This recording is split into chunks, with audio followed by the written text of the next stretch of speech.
el primer seminario del curso de cirugía 2. En esta primera fase es hemorragia digestiva alta.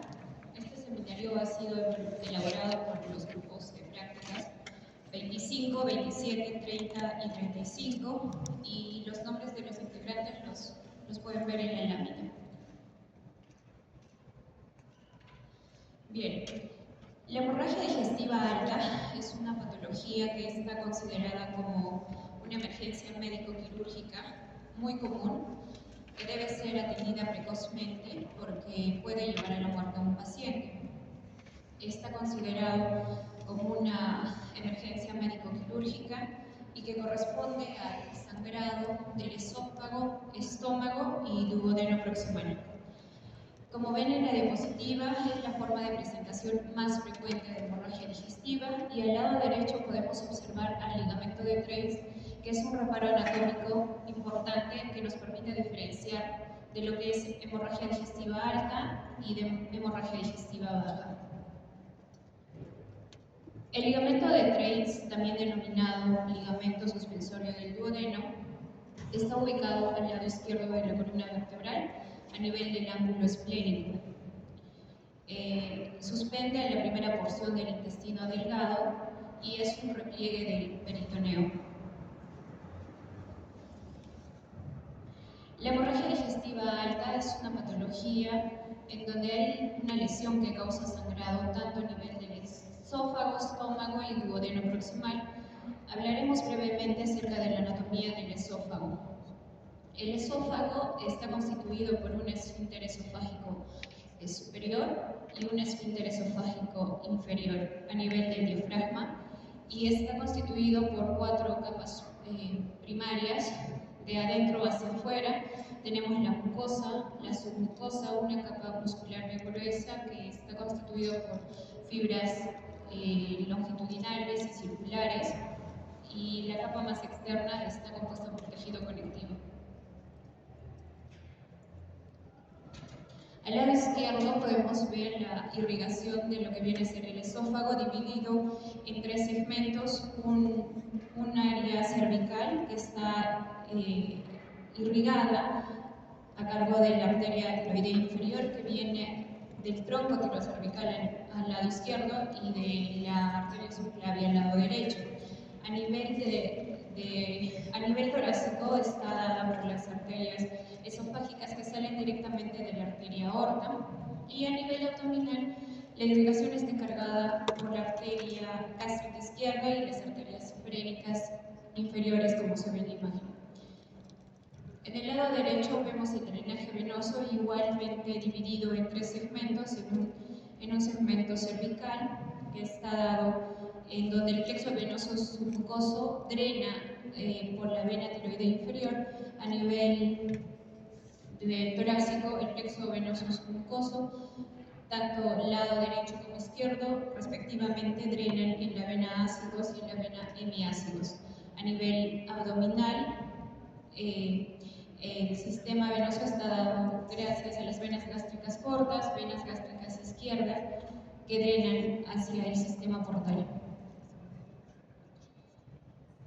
Aquí tenemos la anatomía del estómago, que está constituido por 3 capas: una mucosa, que está constituido por glándulas que van a secretar moco, ácido clorhídrico y enzimas digestivas; una capa muscular que está constituido por fibras tanto circulares, longitudinales como oblicuas; y una tercera capa, la capa más externa, que es la serosa.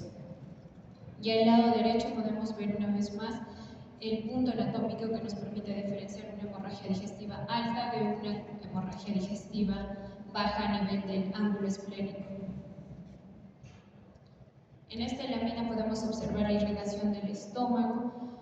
Principalmente está irrigado por la arteria celíaca, pero vamos a mencionar 4 arterias principales. Si hablamos de la curvatura menor, la irrigación se da por la arteria gástrica izquierda, que también se denomina arteria coronaria estomática, tanto derecha como izquierda, y en la curvatura mayor la irrigación se da por las arterias gastroepiploicas izquierdas y derechas.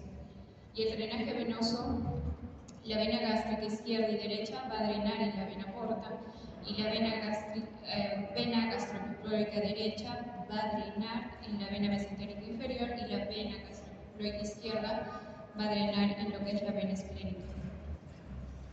Aquí vemos la anatomía de la primera porción del intestino delgado, que es el duodeno. Principalmente está dada por la arteria pancreatoduodenal posterior superior, que es una rama de la arteria mesentérica superior. Bien, dentro de las causas de la hemorragia digestiva alta, vamos a tener en orden de frecuencia que está dada por la úlcera duodenal como primer lugar. Como segundo lugar tenemos a la úlcera gástrica y como tercer lugar vamos a tener a las varices esofágicas. Pero existen otras causas que provocan esta hemorragia digestiva alta, como lo son los desgarros a nivel de la unión esófago-gástrica, que son erosiones longitudinales, como es el síndrome de Mallory-West, el carcinoma gástrico, esofagitis, tumores benignos de estómago, como lo son los pólipos gástricos, o tumores benignos de esófago, como lo son los leiomiomas a nivel de la capa muscular.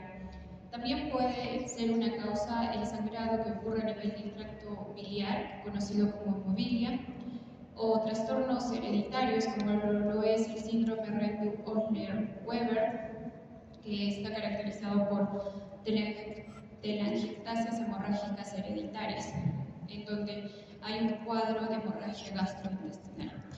O el síndrome de Ehlers-Danlos, que es otra causa, pero no muy frecuente, en donde tenemos el trastorno de tejido conectivo también asociado a lo que es la fragilidad de tejido, y esto se asocia a un fácil sangrado. Las malformaciones de Diel-Lafold, que se da por lesiones vasculares, hemorragias aortoentéricas o coagulopatías, como lo es la enfermedad de von Willebrand, o vasculitis sistémicas de vasos pequeños y amiloidosis, dentro de la etiología de hemorragia digestiva alta. Gracias.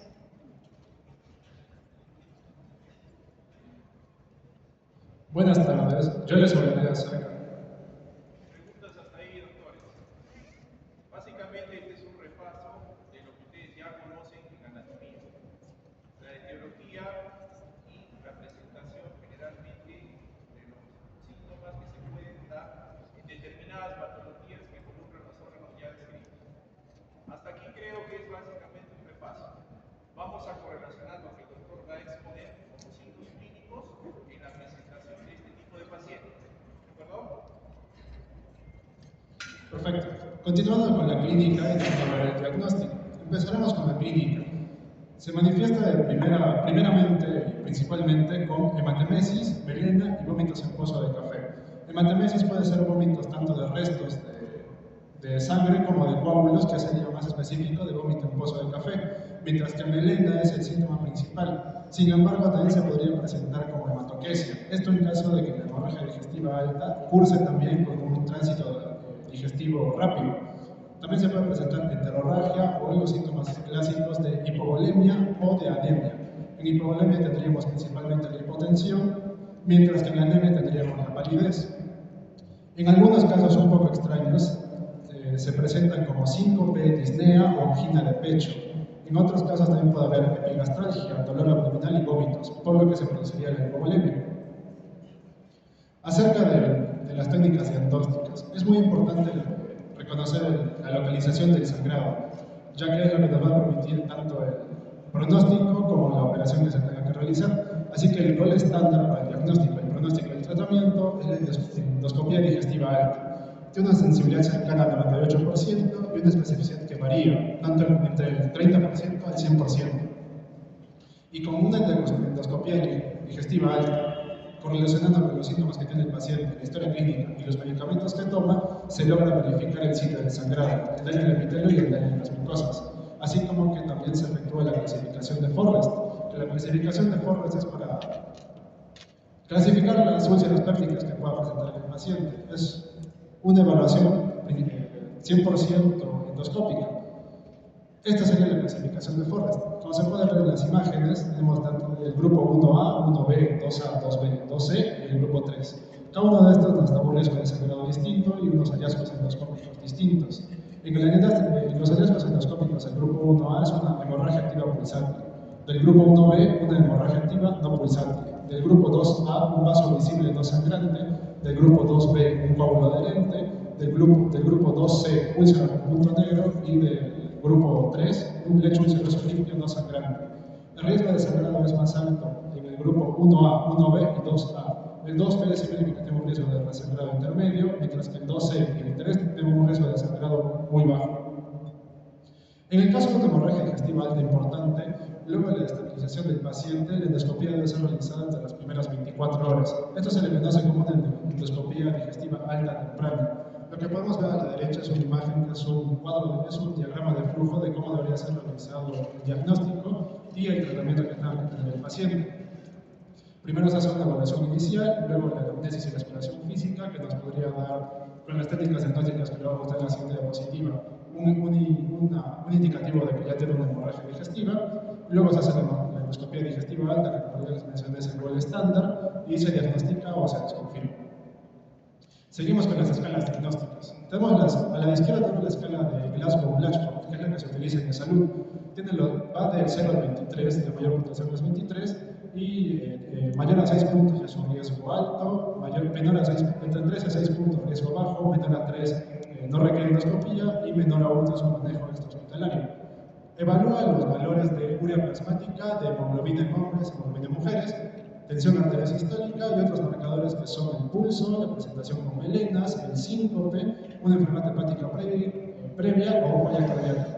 Hay que recalcar acá también que del 5 al 10% es una enfermedad que tiene una mortalidad del 5 al 10% y la mayoría de personas mueren por fallas cardíacas o complicaciones cardiovasculares, mejor dicho, relacionadas a la hipovolemia. A la derecha tenemos la escala de Full-Rocal, que es la segunda más utilizada. Tiene también solo 4 variables y se utilizan las variables de edad, frecuencia cardíaca, tensión arterial sistólica y las comorbilidades. Como podemos observar, ninguna de estas escalas diagnósticas requiere de la endoscopía, así que serían complementarias a la clasificación de Forrest para poder hacer un correcto diagnóstico. Gracias.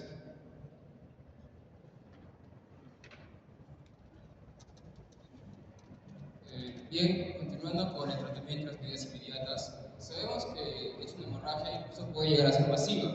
Por eso, en ese caso tenemos que utilizar la escala del ABCD. Primero tenemos que asegurar las vías aéreas. Un paciente que tiene una hemorragia masiva va a llegar va a tener la metamesis que puede llegar a un respirado, bloqueando las vías respiratorias, por lo cual va a comprometer aún más. Por eso tenemos que primero despejar las vías aéreas. Segundo, vamos a continuar con el soporte hemodinámico. Por la pérdida de sangre, vamos a ver que se va a encontrar hemodinámicamente inestable, por lo cual está indicado una intervención de dos vías periféricas, administrando cristaloides que principalmente deberías hacer cloruro de sodio o riña rectal.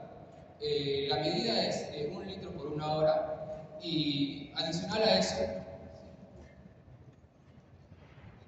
se va a contemplar con la transfusión sanguínea solo si es que la hemoglobina está menor a 7 o si es que el paciente tiene una enfermedad cardíaca como insuficiencia, cardiopatías coronarias, cuando la hemoglobina está menor a 9.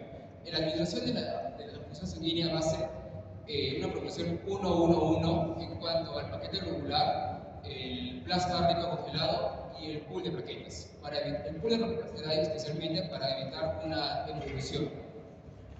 Y bueno, la monitorización del estado vital del paciente, sabemos que si va a estar en una hemodinámicamente descompensado o alterado, va a tener su frecuencia cardíaca, su frecuencia respiratoria va a estar elevada y su presión arterial va a estar disminuida. La sistólica principalmente va a llegar a menos 90 y tenemos que alterar y hacer todas estas cosas anteriores.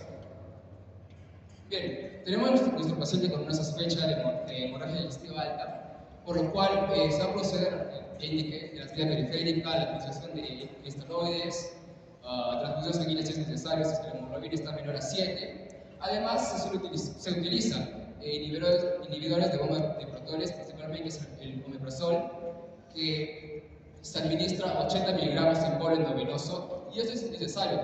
¿Y para qué? Porque el pH gástrico, que es ácido en el estómago, va a inhibir la formación del coágulo, y justamente la inhibición de magma de protones va a aumentar el pH, haciendo que se coagule y disminuyendo así el sangrado. Si no se logra esto, pues se va a tener que hacer trasladado a UCI y tomar otras medidas.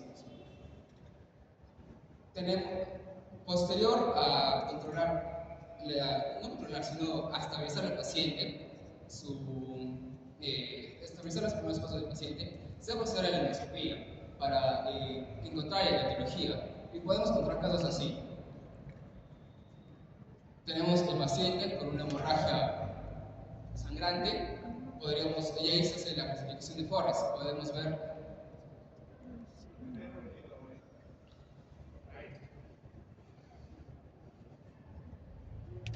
¿Se dan cuenta ustedes que el estrés o nivel de estrés que presenta un sangrado de ese nivel? A ver, ahorita los doctores están dando lo mejor de sí en esta sesión. Quiero su atención, ¿ya, chicos? Miren, yo no soy una persona estricta. Simplemente les estoy dando las pequeñas pautas que ustedes necesitan. ¿Ya? Normalmente yo me divierto con ustedes el sábado y viernes por favor, me cuento. ¿Ya? Así que no crean que estoy ahí pegado. Pero sí sé que necesito de un médico que me ayude cuando tenga el problema. Bueno, chicos, eso necesito. Y ustedes lo son. Ustedes en 5 o 10 años van a estar haciendo eso que van a ver ahorita en el video. Quiero la atención plena. ¿Ya? Y si se portan bien, las preguntas van a ser solamente de ahí. Si no, les voy a hacer estudiar más. ¿De acuerdo? Si sacan buena nota, los invito a todos ustedes. ¿Ya? Continúa, Mauricio. bien, recapitulando, sabemos que el paciente tiene una hemorragia masiva, lo cual puede comprometer la vida. Por eso es que es un caso bastante grave y actuar antes. Bien, tenemos el paciente que tiene una hemorragia, como podemos ver, podemos clasificarla en una escala de Forres de 1A, por lo cual se tiene que tomar tratamiento endoscópico y además continuar el farmacológico con los inhibidores de magma de protones, que sería una continuación de 40 miligramos cada 12 horas. Tratamiento endoscópico. Hay varias formas de tratar esta patología. Principalmente tenemos la ligadura con bandas de caucho, que lo que vamos a hacer es justamente agarrar esa porción de sangrado y aplastarlo o estrangular la porción del sangrado, haciendo como un pequeño muñón que posterior, en unos días, esto va a terminar necrosándose y cayendo y, bueno, terminando el sangrado. Y eso principalmente se hace con la etiología de varices esofágicas. Podemos ver un video de cómo se realiza este procedimiento.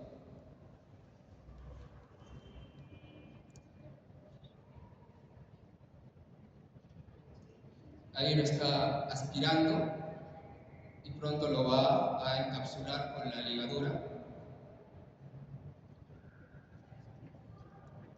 dejándolo como un pequeño muñoncito que va a terminar necrosándose.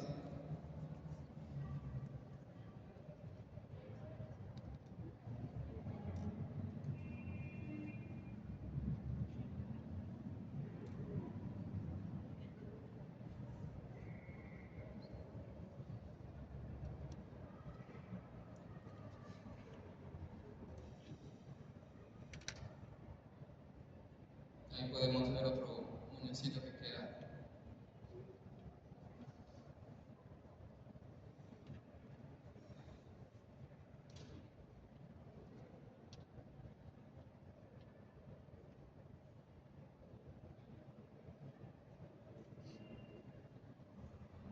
Bien, me olvidaba de mencionar de que este tratamiento se hace solamente cuando en la escala de Forres está de 1A hasta el 2B. Incluso el 2B llega a ser algo contradictorio, ya que como está el coágulo, se tiene que tratar de desprender para ver si es que por dentro sigue sangrando o si es que ya se formó la hematina.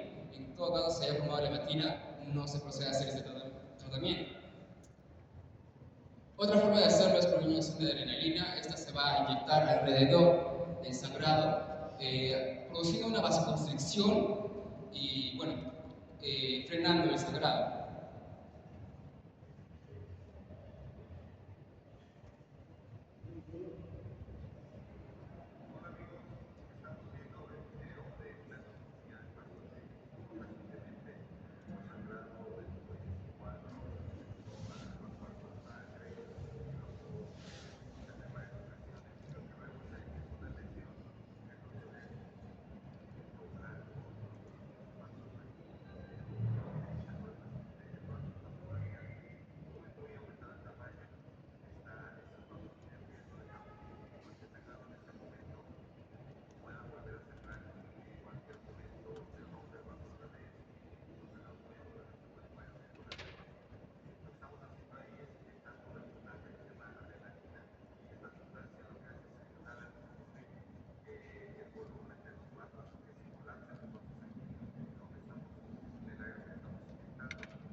Podemos ver ahí que ya cauterizó con la adrenalina y posterior a esto le está poniendo un hemoclip que también va a ayudar a evitar el sangrado.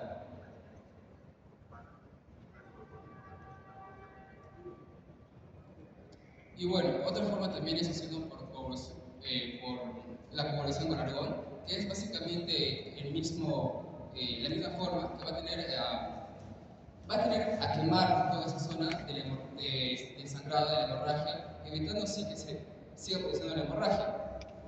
Y solo puedo recordarte que esto también se hace con un acompañamiento, con otro tratamiento endoscópico que también viene a ser el hemoclip.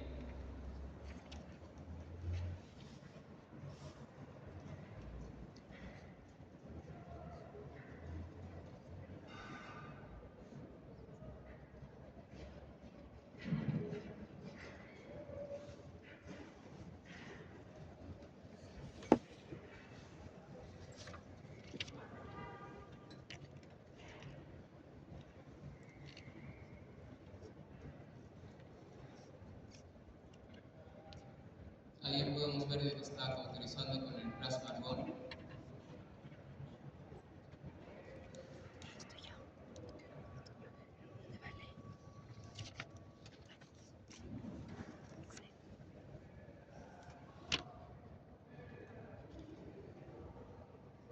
Y bueno, la última forma de tratamiento vendría a ser con hemoclips, que es un tratamiento acompañante del uso de adrenalina o del plasma argón, que vendría a ser, son clips que se le ponen alrededor de la hemorragia para evitar el sangrado. Y bueno, el tratamiento farmacológico, como mencioné antes de la endoscopía se va a hacer también el uso de inhibidores de bomba de protones. Este fármaco lo que va a hacer es, como mencioné, disminuir la acidez promoviendo la coagulación. Se utiliza en casos de úlcera péptica, aunque también se ha visto que se puede utilizar en el caso de varices esofágicas. El uso de antagonistas H2, los últimos estudios indican que no se debe usar, ya que se ha visto que tiene mejor efectividad las bombas de protones. El uso de vasopresores, como es el octreotide, el análogo de la vasopresina y la tremicina, van a ayudar, se utilizan en las varices esofágicas, que lo que van a hacer es disminuir el flujo portal, evitando que así se produzca más sangrado. Solo se utiliza en varices esofágicas. Y los procinéticos se visto que están en estudios, ya que, si bien ayudan a hacer el efecto gástrico, no están tan indicados en los demás artículos revisados. Estos procinéticos, que podría ser eritromicina, se puede dar preendoscópico justamente para ayudar al vaciado gástrico, aunque no se ha visto tanta efectividad.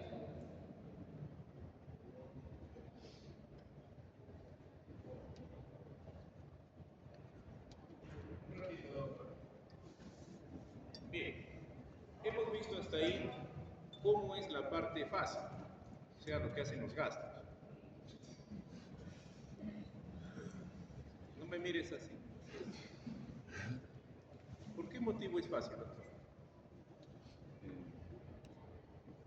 Porque no estamos interviniendo de forma más invasiva, más agresiva. ¿Por qué es fácil, doctor de Gorro? Netamente anatómico. ¿Por qué es fácil, doctora? Bueno, en realidad el término fácil es un poco irrisorio y cómico para los gastros, ¿no? Entendiendo la función que ellos tienen. Sabemos que mientras más fácil y menos invasivo sea el tratamiento que nosotros implantemos, vamos a ayudar más rápido al paciente en una recuperación mejor. Pero ¿cuánto mide un endoscopio? ¿Alcanzaremos a las porciones más distales? ¿Qué pasa si el sangrado no es solamente pues, las varices esofágicas? ¿Qué pasa si se trata de una úlcera perforada en segunda porción del duodeno? ¿Ustedes creen que vamos a poder hacer eso o el gastro les va a decir, sí, ahorita yo lo hago? No. Entonces aquí viene la gran pregunta. ¿Por qué creen que los cirujanos tienen dinero?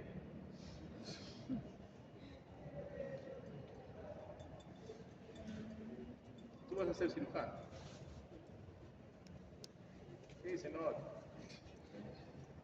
Dime, ¿por qué crees que nosotros los cirujanos tenemos que hacer algo más?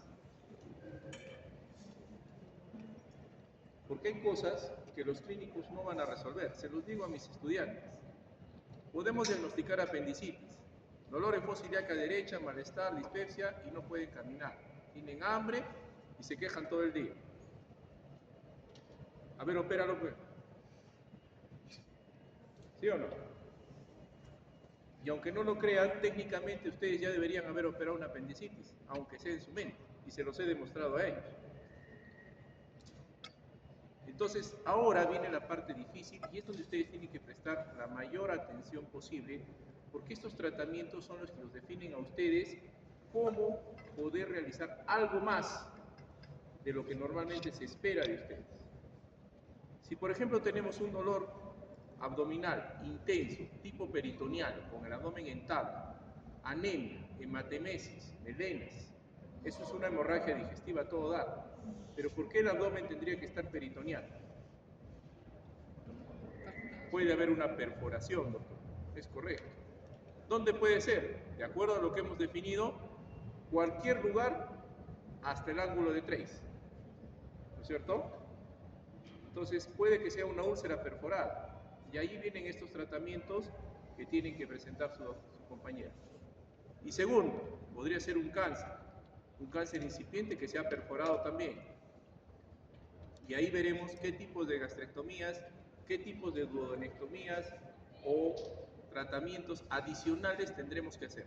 No quiero que se aprendan la técnica, pero tengan conocimiento de lo que se va a presentar para ustedes. ¿De acuerdo? Atentos a esta parte porque de aquí vienen las 6 preguntas. Muy bien, ahora vamos a hablar sobre el tratamiento quirúrgico como tal. Y bueno, antes de mencionar lo que es el tratamiento quirúrgico, debemos de pensar en que la elección para lo que es pues, la atención quirúrgica va a depender de cada paciente. ¿Y por qué? Porque pues, depende de varios factores. Como primero, el tipo de úlcera, si es duodenal, gástrica, recurrente, el estado de nuestro paciente, y así como otras situaciones como lo es las condiciones intraabdominales. Si hay inflamación, la cicatrización duodenal, adherencias y dificultad para la exposición. Otro tipo de factor que podría influenciar son las características de sangrado de la úlcera. Si hay o no infección por Helicobacter pylori, si hay necesidad de tratamiento con antiinflamatorios no esteroideos y si hay un tratamiento previo y también la posibilidad de que el paciente cumpla el tratamiento a futuro. Entonces, una vez mencionado todos estos factores, tenemos unos cuadros en donde nos van a indicar en qué situaciones vamos a operar. Primero, en una inestabilidad hemodinámica, a pesar de que haya habido una reanimación enérgica, que quiere decir una transfusión mayor a 6 unidades. En otro tipo de indicación serían los fracasos de las técnicas endoscópicas ya mencionadas para poder detener la hemorragia. Recordemos que es una emergencia médico-quirúrgica, entonces tenemos que actuar lo más pronto posible. Otro tipo de indicación indicación también que debemos considerar es en la hemorragia recurrente luego de una estabilización inicial, hasta con 2 intentos de tratar de obtener lo que es la hemostasia endoscópica. Y el shock asociado con la hemorragia recurrente y dentro de la última indicación, la hemorragia lenta continua con necesidad de transfusión superior a 3 unidades por día. Dentro de las opciones quirúrgicas, como habíamos visto, tenemos que ver los tipos, el tipo de úlcera y también las diferentes indicaciones, porque no va a ser igual para una úlcera gástrica con sangrado a una duodenal con sangrado. Entonces, aquí tenemos un cuadro que nos va a definir exactamente las diferencias. Por ejemplo, en una duodenal con sangrado, ¿qué se procedería a hacer? Uno, una sutura hemostásica. Segunda opción, una sutura hemostásica con una vagotomía con drenaje. Y tercera opción, la vagotomía con antrectomía. Y de la misma forma con las siguientes, ¿no? Por ejemplo, en la duodenal con perforación, la primera opción tendríamos lo que es el parche. La segunda opción, parche con una vagotomía súper selectiva. Y la tercera opción, parche con una vagotomía con drenaje. Aquí también tenemos un diagrama de flujo que nos va a orientar bastante para la intervención quirúrgica para lo que es la úlcera hemorrágica. Primero debemos evaluar, como habíamos visto, si tiene inestabilidad hemodinámica o si tiene un riesgo quirúrgico alto. Si en caso lo tuviese, tenemos que evaluar obviamente el tipo de úlcera, si es una duodenal o una gástrica. Si es una duodenal, podemos optar por una sutura hemostásica. Si es una gástrica, podemos optar por, primero, la biopsia y sutura, y 2, la resección de útero. Y de la misma manera, si en caso hubiese un resangrado, ¿qué vamos a optar? En cuanto a lo que es úlcera duodenal, vamos a optar por una sutura más una vagotomía con antrectomía. Y si en caso fuera una úlcera gástrica, tenemos que evaluar, como habíamos visto, los tipos. Si es una tipo 1, 2, 3, una gastrectomía distal. Y si es una tipo 4, pues tenemos diferentes procedimientos como es el de Sentes, Pauchet y el de Kaelin-Matlin. Luego, una vez mencionado esto, si en nuestro caso nuestro paciente no tuviese esta inestabilidad hemodinámica o este riesgo quirúrgico alto, pues debemos evaluar también el índice de masa corporal o si tiene un duodeno difícil.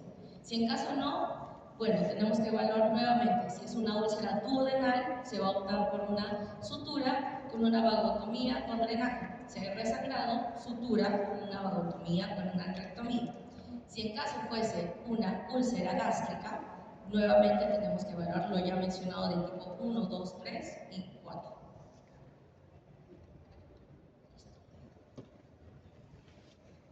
Entonces, hablemos ahora sobre lo que es vagotomía truncular abdominal, la cual pues va a reducir la secreción ácida del estómago de un 40 a un 60%, por lo que se va a emplear para lo que es el tratamiento de la úlcera duodenal y en menor escala en la úlcera gástrica.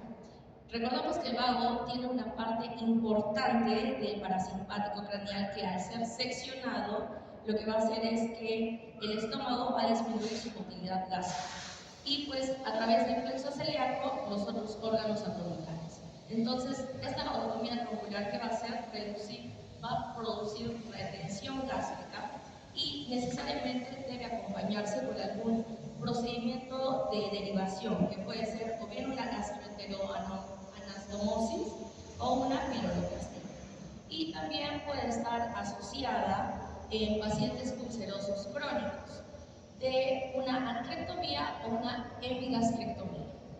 Cualquiera sea el procedimiento agregado a la vagotomía, debe realizarse después de esta, ya que pues, la premisa general en cirugía es hacer primero lo que es completamente aséptico.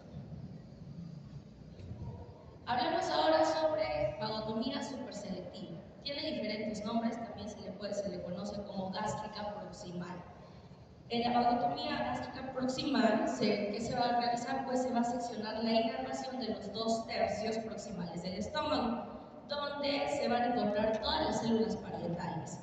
Al tiempo que se va a conservar lo que es la inervación vagal al antro, al píloro y a las vísceras abdominales y por lo tanto este procedimiento lo que va a hacer también es disminuir la secreción gástrica del ácido en un total de cerca de 75%, y son pocos los efectos colaterales. Antes, la vagotomía superselectiva no tenía muy buenos resultados para lo que era la úlcera gástrica tipo 2 y 3. Y debido a esto, por la hipergastrinemia causada por la obstrucción pilórica y la estasis antral persistente. Hablemos ahora sobre la vagotomía con drenaje.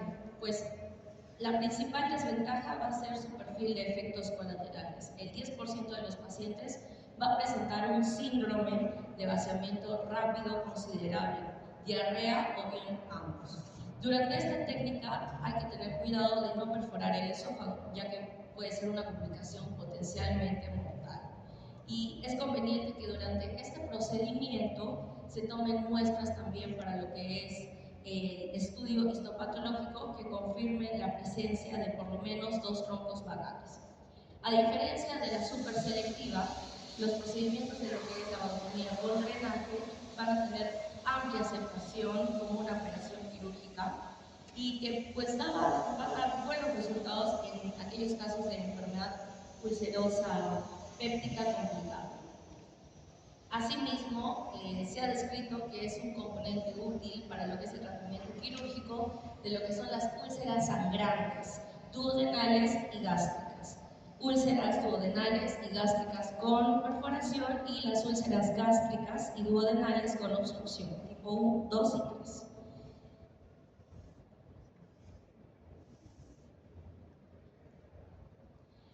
La vagotomía con antrectomía se asocia con tasas muy bajas de recurrencia local y es aplicable a muchos pacientes que tengan también lo que es la enfermedad ulcerosa complicada. Por ejemplo, una úlcera, como habíamos visto, una úlcera duodenal y gástrica sangrante, una úlcera péptica con obstrucción, una úlcera gástrica que no cicatriza y una úlcera recurrente.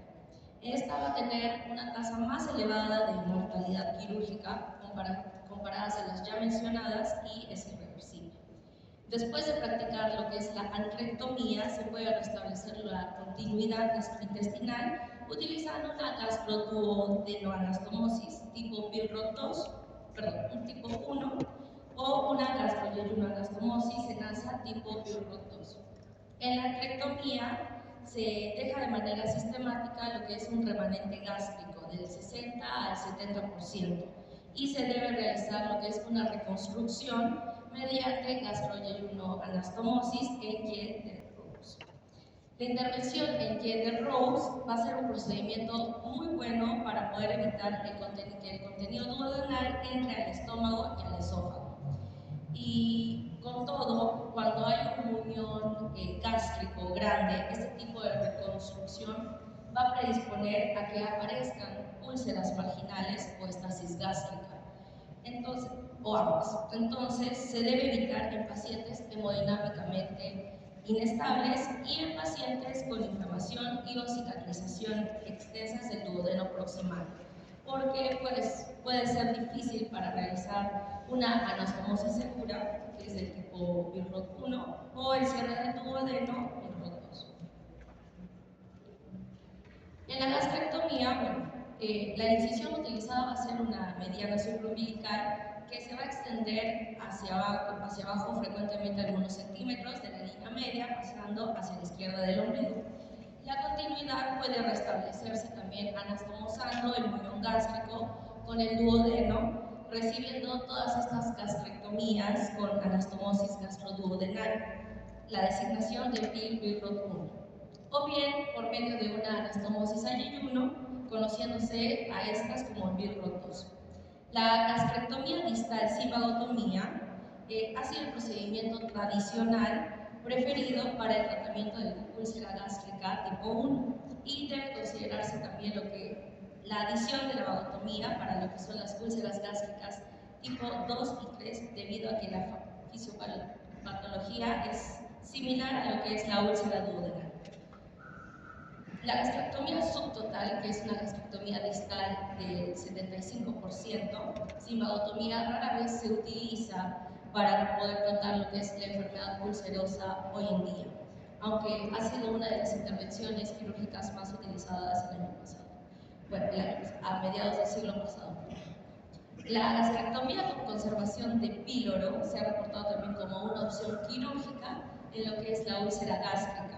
Y pues que lo que va a hacer es también reducir el síndrome de lo que es el vaciamiento gástrico y el reflujo duodenogástroco.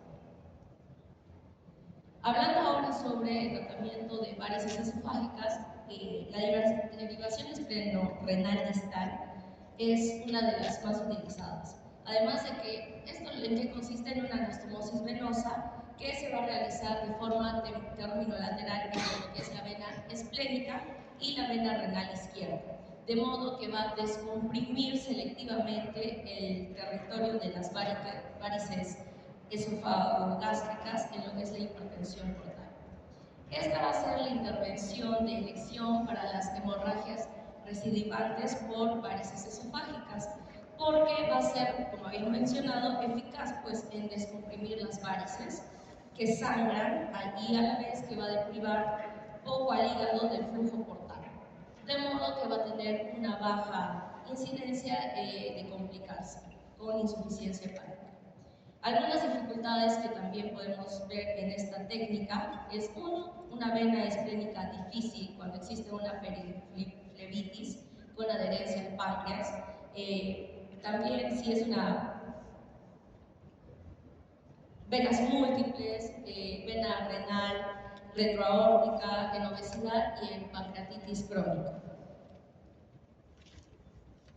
Bueno, entonces dentro de las complicaciones que vamos a ver, por ejemplo, en lo que es vagotomía en el postoperatorio temprano, vamos a tener lo que son las diarreas, disfagia leve, retardo en la evacuación gástrica, que como ya les había mencionado, y el síndrome de dumping, que va a ser pues, el vaciamiento excesivamente rápido del estómago.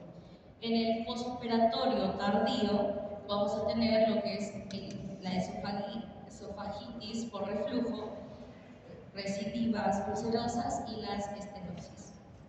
Y dentro de lo que es la gastrectomía como complicaciones generales, en las intraoperatorias, la hemorragia por alguna lesión esplénica, lesión de la vía biliar, ligadura del Santorín. En lo que son las posoperatorias inmediatas, la hemorragia intraperitoneal, hemorragia intraluminal, necrosis por desvascularización, colecciones, entre otras que podemos observar.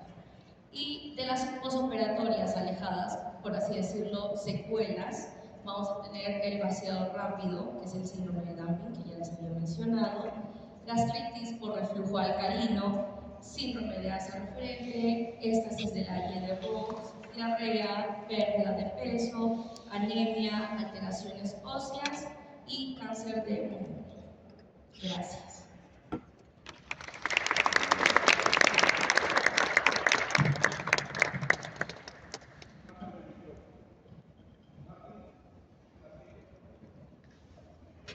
Bien chicos, preguntas.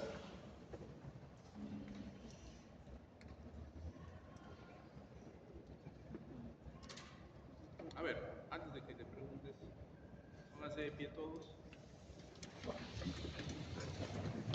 Estírense, despierten. El de casaca negra despierta, suéltate el cierre.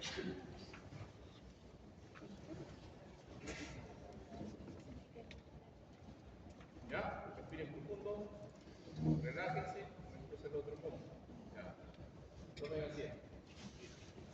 ¿Despertaron? ¿Despertaron? ¿Sí?